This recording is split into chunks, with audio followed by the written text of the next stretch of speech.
अब हम इस टॉपिक के अंदर टेक्निक्स ऑफ एम्फेसिस के बारे में पढ़ेंगे जो कि पीएनएफ के टॉपिक में आती हैं। सबसे पहले टेक्निक जो हम डिस्कस करेंगे दिस इज़ रिदमिक इनिशिएशन। अब इसके अंदर ये होता है किसी बॉडी पार्ट की या लिम्ब की या बॉडी की एक स्पेसिफिक रेंज के थ्रू हम रिदमिकल मूवमेंट्स परफॉर्म करें तो उस प्रोसेस को हम रिदमिक इनिशिएशन कहते हैं। अब इसमें जो रिदमिकल मूवमेंट्स आती हैं वो कौन सी हैं, यानी कि जो मूवमेंट्स परफॉर्म करनी है वो रिदम के थ्रू हमने रिदम में परफॉर्म करनी है, रिदमिकल मूवमेंट्स परफॉर्म करनी है। तो ये मैंने सीक्वेंस लिखा है 1 2 3 4, ये इसी सीक्वेंस में परफॉर्म करानी है। सबसे पहले हमने पैसिव मूवमेंट करानी है। फॉर एग्जांपल मैं एग्जांपल ले रही हूँ, एल्बो की फ्लेक्शन करवानी है तो सबसे पहले मैं पैसिव मूवमेंट परफॉर्म करूँगी। पैसिव मूवमेंट का मतलब है कि थेरेपिस्ट जो है वो परफॉर्म करवाएगा एल्बो की flexion of a patient. Number 2, फिर एक्टिव असिस्टेड की तरफ जाएंगे, विदाउट एनी पॉज हम ये मूवमेंट्स करवाएंगे। एक्टिव असिस्टेड की तरफ जाएंगे यानी कि थेरेपिस्ट सिर्फ हेल्प करेगा मूवमेंट करवाने में। फिर थर्ड पॉइंट में रेजिस्टेड मूवमेंट करवाएंगे। इसके अंदर ये होगा कि थेरेपिस्ट जो है एल्बो की फ्लेक्शन को रेजिस्ट करेगा।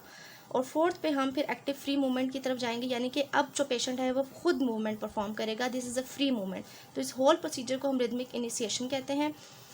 अब हम इसके इफेक्ट्स की तरफ जाते हैं। इफेक्ट्स आर एक्चुअली, अच्छा इसका इफेक्ट जो है सबसे पहले वो यही इफेक्ट है कि रिलैक्सेशन प्रोड्यूस करती है, ठीक हो गया। और यूजेस ये है कि ये पार्किंसन जो है एक पार्किंसन के अंदर जो है रिजिडिटी को कम करने के लिए हेल्पफुल होती है। और दूसरी बात ये कि ये मूवमेंट पार्किंसन के पेशेंट में जो होता है इनिशिएट करना जो है मूवमेंट को उसमें हेल्प करती है हमें, यानी मूवमेंट्स जो होती हैं इनिशिएट नहीं अगर हो पा रही, फॉर एग्जांपल अगर हम स्टैंड नहीं कर पा रहे फ्रॉम सिटिंग, ऐसे पेशेंट्स हैं कोई, तो उनको हेल्प करते हैं। These are the uses, effects और प्रोसीजर बता दिया आपको। अब हम रिदमिक इनिशिएशन टेक्निक को परफॉर्म कराएंगे पेशेंट के ऊपर। हमने जो एग्जांपल लेनी है वो एल्बो की फ्लेक्शन लेनी है, ठीक हो गया। और इसके लिए जो हमने कमांड यूज करनी है वो ये कहना है पेशेंट को कि अपना बाजू जो है कंधे की तरफ लेकर आए। पेशेंट ने जहां तक लेकर जा सकता है वो वहां तक लेकर आएगा, ठीक। अब रिदमिक इनिशिएशन में मैंने आपको बताया कि 4 रिदमिकल मूवमेंट्स होती हैं जो कि हमने विदाउट एनी पॉज एक ऑर्डर में प्रॉपर सीक्वेंस में परफॉर्म करानी है, ठीक हो गया।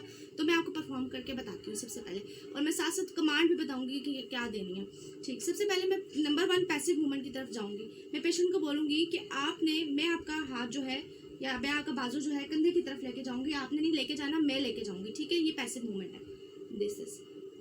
Number 2 active assisted movement. मैं आपका हाथ कंधे की तरफ लेके जाने में मदद करूंगी, चलें लेके जाएं, मैं आपकी मदद करूंगी, ठीक।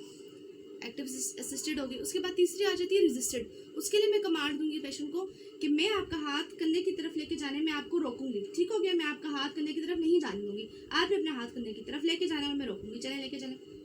देखिए मैं रोक रही हूँ और पेशेंट लेके जा रही है, ठीक। अच्छा, और फिर चौथी जो है हमारे पास आ जाती है एक्टिव फ्री मूवमेंट, यानी मैं पेशेंट को कहूँगी कि आप अपना हाथ कंधे की तरफ लेके जाएं खुद ही, चलें अपना हाथ कंधे की तरफ लेके जाएं, ठीक हो गया।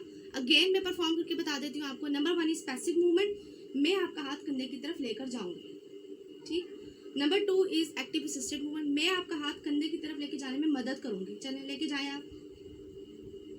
नंबर 3 इज रेजिस्टेड मूवमेंट, मैं आपका हाथ कंधे की तरफ नहीं जाने दूंगी, चलें। And number 4 is active free movement, आप खुद अपना हाथ कंधे की तरफ लेके जाएं। तो this is rhythmic initiation technique.